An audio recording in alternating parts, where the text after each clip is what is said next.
কাতলা মাছগুলো ভেজে নিলাম। আর একটা কড়াইয়ে পাঁচফোড়ন আর তেজপাতা দিয়ে ফোড়ন দিয়ে সবজিগুলোকে ছেড়ে দিলাম। হালকা করে ভেজে নেব। কচু, আলু, পেঁপে আর বেগুন ভালো করে ভেজে নেব। একটা গোটা টমেটো দিয়ে দিয়েছি। এবার পরিমাণ মতো নুন, হলুদ আর জিরে গুঁড়ো জলে গুলে দিয়ে দিলাম। 1 চামচ আদা আর কাঁচা লঙ্কা বাটা দিয়ে দিলাম।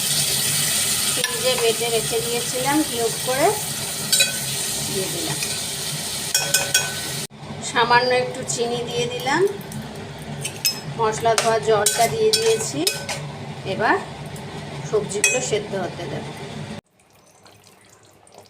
কচু, আলু, বেগুন, পেঁপে সব ভালো মতো সেদ্ধ হয়ে গেছে। দারুণ একটা ফ্লেভার আসছে। এবার মাছগুলোকে ফেলে দেবো ঝোলের মধ্যে। 2 পিস মাছ ভাজা রাখলাম আর বাকি মাছগুলো ঝোলে ফেলে দিলাম।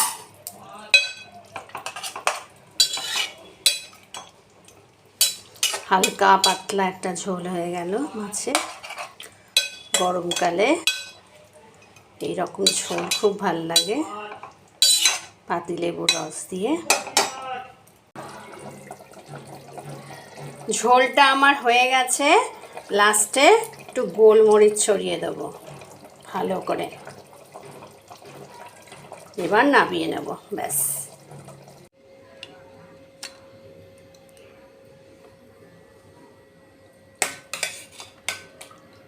গোলমরিচের টেলটেলে মাছের ঝোলটা আমার এরম হয়েছে। কচু, আলু, বেগুন, পেঁপে সব দিয়ে টেলটেলে ঝোলটা হয়েছে। গরমকালে এরম ঝোল খেলে শরীর মন সবই ঠান্ডা হয়ে যাবে।